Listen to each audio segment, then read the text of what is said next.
Once you stop believing in God, then anything is permitted.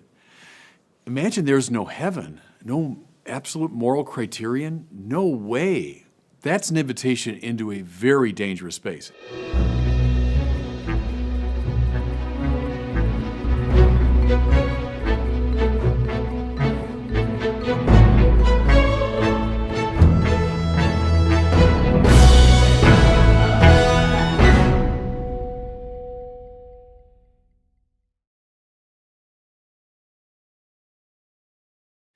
I've been a Beatles fan since I was about 12.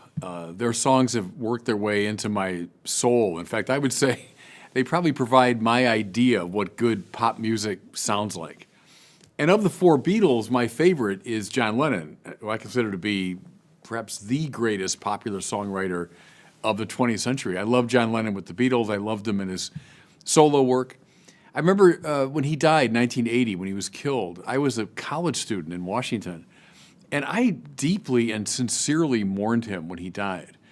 Now, I say all that as a preparation, just to let you know I've got absolutely nothing against the Beatles or against John Lennon's work. But I must say, I do not like the song Imagine. Now, this came to my mind when very recently at the opening of the Tokyo Olympics. The song was played and it was sung by a children's choir, and then it was a pre-recorded versions by different pop stars. And it was done as a kind of secular anthem. It was very clear that it was a song that should bring us all together. Again, I love the music. I think it's got a great arrangement. I love the way John Lennon sang it. But I hate the lyrics of Imagine. And I bemoan the fact that it seems to have become something of a secular anthem. See, take a look at some of these words. It begins this way. Imagine there's no heaven.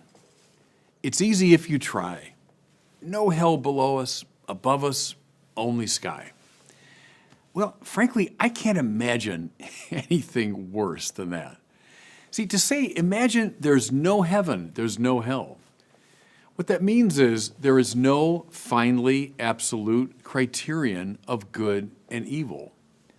There's no way finally to measure the difference between one person's private inclinations and another person's private inclinations. There's no final moral judgment.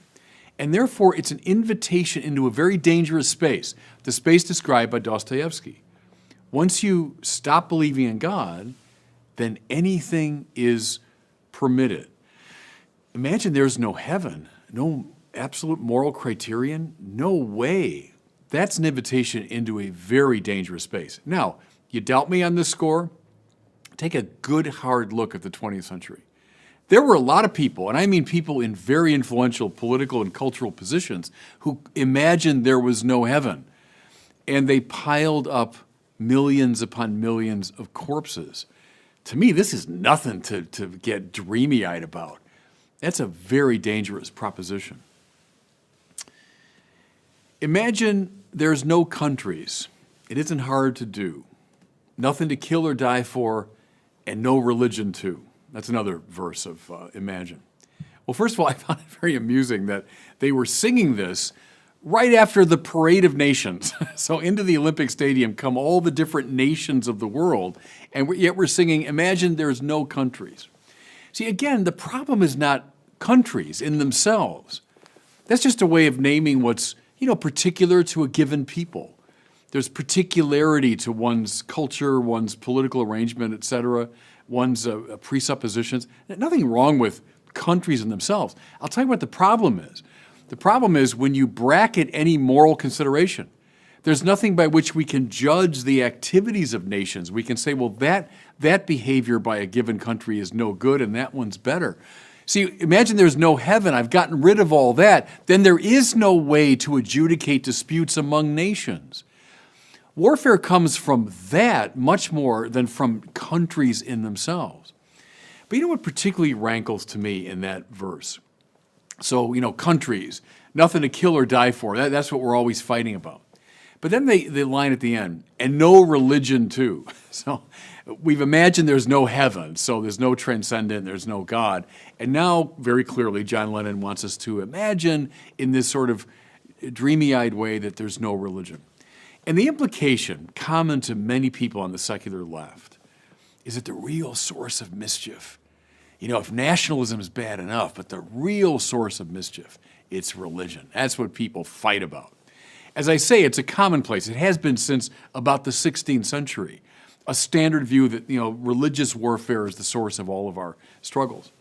There was a study done, I think it was about 20 years ago now, a very, very careful, objective study of all the wars in human history of which we have records. You know what the conclusion was? Something like 6% of all the wars fought in human history could reasonably be ascribed to religion. Far more deadly, tribalism, economic disputes, political and colonial disputes. In fact, I would say, look at the 20th century again, atheistic ideologies were responsible for far more violence than religion.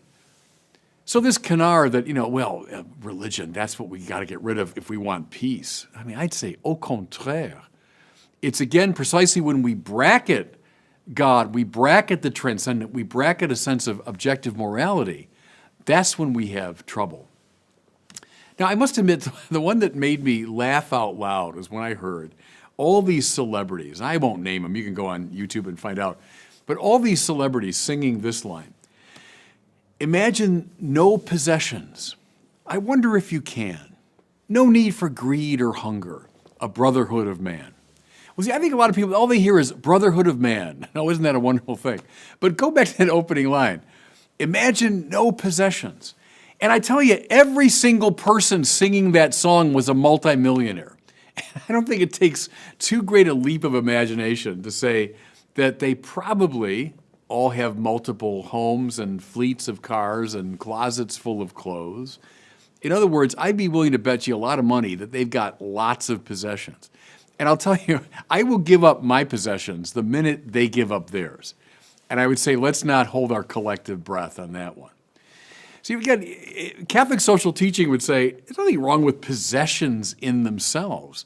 In fact, we defend the legitimacy of private property. The problem is, if I lack a moral vision that allows me to place my own possessions within a wider moral context of the common good, that's the problem. That's when possessions can indeed become problematic. Not possessions in themselves, but possessions apart from heaven, if you want, apart from religion, apart from considerations of God. That last line of the song I said, it's great. I'm willing to imagine that, to dream about that. A brotherhood of man. But think for a second.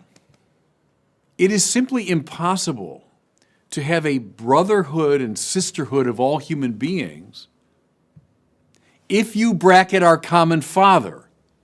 See, we can come together in all kinds of ways. We can have economic and political and social and cultural organizations and bonds with one another.